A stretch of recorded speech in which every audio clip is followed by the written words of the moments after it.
Welcome to my video, continuing our discussion on parabolas and the calculations on parabolas from 10-2.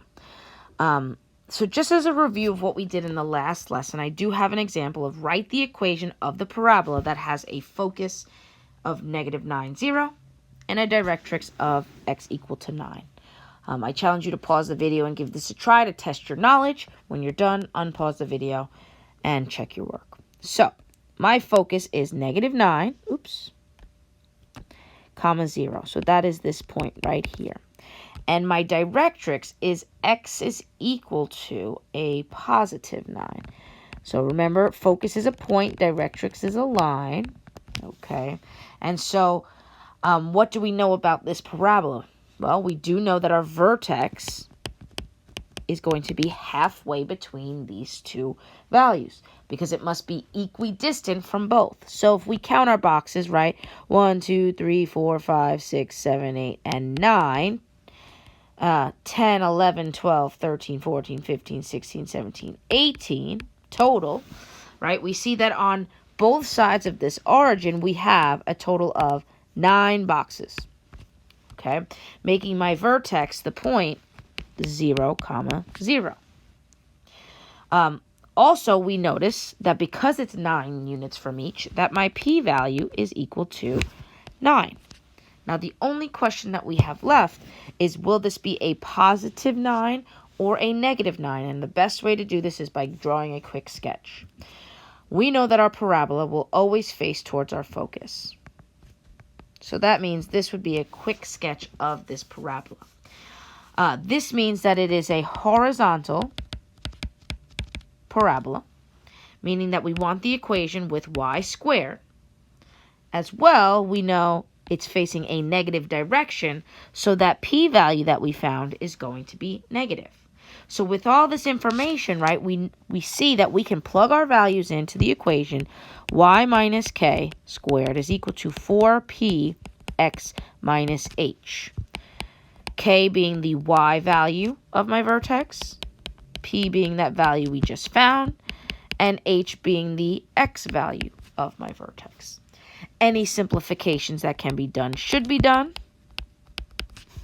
And this right here could be submitted as a final answer, or you can isolate the non-squared term and get -1/36 times y squared. Another equally correct answer.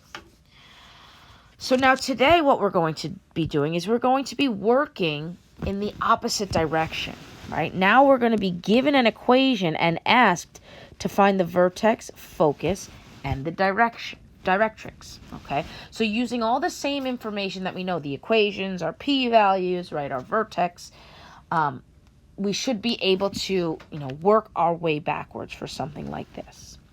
So looking at this equation, x plus 3 squared equals 16y minus 1. We see that we have an x squared term, meaning that it is going to be resembling an equation of the form x minus h squared is equal to 4p y minus k, right? So if we take a look at this particular example, we can directly pick out our vertex exclusively from this equation, right? The x value of my vertex should have the opposite sign of what we see in the equation and the number. So my vertex is going to be a -3, and over here, it's going to be a +1, right? Because the formulas have negatives, so we should be taking the positive. So now how do we find our focus and our directrix from here? Well, from the equation, we do see one other thing. We see that 4p has to be equal to 16. So if I divide both sides by 4, I get that my p-value is equal to a +4. So how does that help me? Well, if I sketch it out, -3, 1, vertex, and I know my p-value is the distance to my focus, I know that I can count 4 boxes in the direction in which the focus will be. So because it's positive and x is squared, that tells me we have a vertical parabola, meaning I should be counting up 4 spaces. 1, 2, 3, and 4. Making the coordinate of my focus -3, comma, 5. Right? And we know it must be the same distance from our focus to our directrix, so we can count the same distance down, 1, 2, 3, 4, to get the equation y is equal to -3. Y is equal to -3. So now what is the relationship we see here? Well, if we take a look at all the y values in the question, for the focus, it looks like I'm taking my y value and adding p. The x value staying the same. And for my directrix, it looks like I'm taking my y value and subtracting p. Right? So if that is the case, we can kind of make up some small, formula type things that can help organize our thoughts. So for a vertical parabola, we can find out the coordinates of my focus and directrix exclusively knowing our vertex and our p-value, right? If we add p to our y value of our focus, we get it. And if we subtract p from the y value that it's equal to, we get our directrix. The only difference between a vertical parabola and a horizontal parabola is that now switches from y values to x values, but the signs would be the same. So we would add our p-value to our x for the focus, and we would subtract our p-value for our directrix for the horizontal parabola. So it will be up to you on what you decide to do. I prefer to sketch it out because A, it helps me to decide the orientation, and B, it helps me, to physically manipulate with our problem, right? Eliminating potential mistakes I might make in my head. Okay, but feel free to copy these down and use them as you see fit, especially if something works out to be, fractions or decimals. This is going to be helpful for you for that kind of question. So before we continue, we did get a cartoon request. Actually, somebody sent this to me from the class, talking about Jesus, for our Catholic school. And it says, one day Jesus said to his disciples, the kingdom of heaven is like 3x squared plus 8x minus 9. Thomas, looking very confused, as you often do when I have my jokes, asked Peter, what does the teacher mean? And Peter replied, don't worry, it's just another one of his parabolas. Get it? Because he teaches in parables. Okay, maybe not that. That one wasn't your speed. So you could try the one directly next to it. Very similar to the one before it, talking about Jesus and his parables. But this one says, Jesus settled on teaching through parables after many attempts at teaching through parabolas. And he failed, I suppose. Just like I might be right now. And on his parabola that he's teaching, right, he's trying to teach people to love each other, says, now this graph shows your love for your neighbor versus how much time you spend with them. Get it?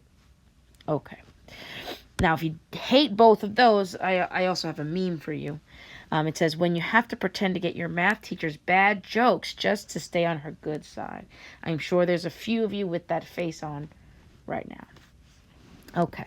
So that being said, we can move on to our discussion, right, our work of identifying vertex, focus, and directrix given an equation. So now, this one's way different than what we've been doing. Okay, the other one was exactly, in the format in which we like it, and we were able to pick the values right away. Unfortunately, that will not always be the case. For many of these questions, we will have to manipulate some of our work.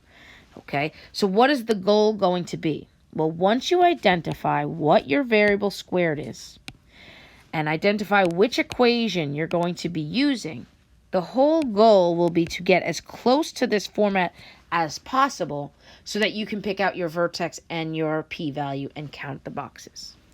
For example, on this question, we see that our x is squared, so it would be vertical. Now, in the formula itself, x So the x squared term within its parentheses is isolated. So that should be your first step, is to try and isolate the squared term by itself. Meaning, I need to get rid of this 4 by multiplying by 1/4. Right? So I get x squared is equal to 4y. So you might be thinking to yourself, well, there's no adding or subtracting a value. What do we do? Well, if we actually look at the do now question, what happened when we had a vertex that was 0, 0? Everything canceled out, right? We didn't have a plus or a minus value. So anytime you see that, where there's no plus or minus either within the parentheses or within the square, we can assume that that came from 0, 0. I'm actually going to use negative just because that's the formula.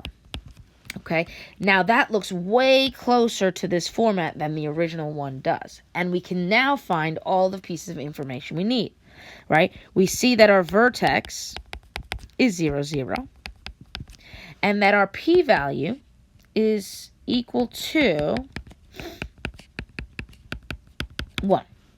Okay, so if we graph this, right, we have our vertex at 0, 0.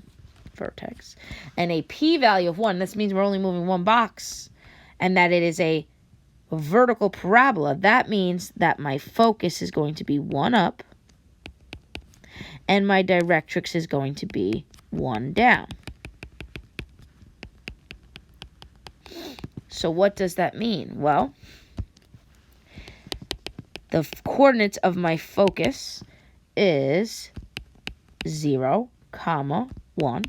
And the equation for my directrix is y is equal to -1. Now, again, you could use the formula that we just talked about of adding 1 and subtracting 1. You would get the same answer. So let's try that again for a horizontal. We know it's horizontal because the y is squared. So we isolate the y squared times 20 times 20.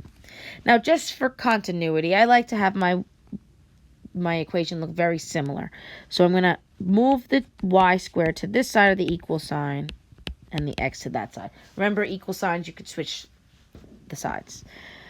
Again, we don't have any pluses or minuses, so we can assume that it is a vertex of the origin. Okay, so what do we get from this information? Well, we get our vertex as the origin because of the no plus or minuses. And if you set 4p is equal to 20, we get that p is equal to 5. So let's use the equation and then, draw it out. For our focus, if we were going to use the equation for this, that means we are going to be adding, we're going to be adding 5, but because it's horizontal, we're going to be adding it to our x value. So this should have the coordinate 5, 0. Directrix is going to be subtracting the x value, and it's going to be an x equals equation because of that to get x is equal to -5. So looking at that, right, this is my vertex, this is my focus, and this is my directrix. Does it go in line with the particular equation? Well, y squared is horizontal, so that's a check. It's pointing in a positive direction, just like the p-value is positive. That's a check. And everything's equidistant from each other. Okay? So these are examples where the vertex happened to be 0, 0. And so it was, just a matter of identifying that fact and our p-value to find the others. Of course, they will not always be equal to 0, 0. In many cases, right, we have vertex all over our coordinate plane, okay? So how do we deal with something like that, okay? So what do we do? Well, just like before, we're still going to isolate our squared term. That's key, okay? So if we're taking a look at this equation, what makes it different from the last one is that there's an 8 there. That's not a coefficient. It's a constant. So what I want to do is I want to move my y squared over and move everything else to the other side. So I'm going to add y squared. And I'm going to add 4x. Now, the only reason I'm really doing this is so that everything is nice and positive. So y squared is equal to 4x plus 8. Okay. So now, what kind of equation is this? Right? It has a y squared. So a y squared is a horizontal parabola, meaning we are trying to resemble y minus k squared is equal to 4p x minus h. So we're pretty close. Right? We have a y squared by itself. We know that from the last example that that's the same as having a 0 there. But on the other side, we don't have what we need. Right? We have a 4 and an 8. We have no parentheses. Well, to make something look like a number outside times a parentheses, something that we can do is factor, right? Factor out the coefficient of x, because this right here does not have a coefficient. So I'm going to factor out a 4, and I get x plus 2. That being an equation very, very close to the model equation we have over there. And so from that, what do we get? Well, we now can find our vertex, which is the x, which is minus 2, and the y, which is 0. So minus 2, 0 is my vertex. I also get that 4p is equal to 1. Not 4, sorry. Is equal to 4, making my p-value equal to 1. Okay, so now this is a horizontal parabola with a p-value of 1. That means I'm going to be moving my focus 1 unit in a positive direction. And my directrix 1 unit in a negative direction. Right? So making this sketch look something like that. So what does that mean for my focus? Well, that is the point, negative 1 comma 0, which we see is like taking negative 2 and subtracting a 1. Adding a 1. And our directrix should be an x equals because it's vertical, and it's like taking the negative 2 and subtracting. That's a minus 3. Okay, so now I challenge you to pause the video and try the next one on your own. When you're done, unpause the video and take a look. Right, so we have an x squared, so that means I'm trying to mimic x minus h squared is equal to 4p y minus k. Okay, so we want our squared terms alone and everything else on the other side. So x squared is equal to 5y plus 10. Now we have our x squared alone, so that's great. And on the other side, we do have two terms in which I can factor out the coefficient of y to get y plus 2. Oops. Okay, so now we are very close to the other equation in that we have our vertex, which is 0, comma, negative 2. Right? And we have our p-value by taking 4p and setting it equal to 5. Well, this unfortunately leaves us with a fraction, okay? We could convert that to a decimal, and that's what I'm going to do for now. And that's allowed, right? Not everything is a nice, perfect point. Most examples you'll see will have a nice number, but it's possible to have something that's not so nice, okay? So that being said, if it's a decimal, you can't really count boxes. So this would be a great opportunity to use the equations, right? So we know that because it's an x value, that it's going to be a vertical parabola. Meaning my focus is going to be going up, and my directrix is going to be going down. So that means there's going to be a change in the y value. So x will remain the same, and I'll take minus 2 and add 1.25. When I do that, I get 0, comma, negative 0.75. And that's okay, right? We are allowed to have fractional or decimal values. Then we take our directrix and do the same, right? We want this to be a y value, has to be negative 2, but this time we're going to be subtracting 1.25. So if I take negative 2 and subtract 1.25, I get y is equal to negative 3.25. Making my final answers with decimals, these two values here. And of course, the vertex. Okay, so in our next lesson, what we're going to do is we're going to see what happens when this is not 0 and how we should handle it. But for tonight's homework, I'm going to ask that you try on page 628, numbers 34 through 38. Not too many questions. Have a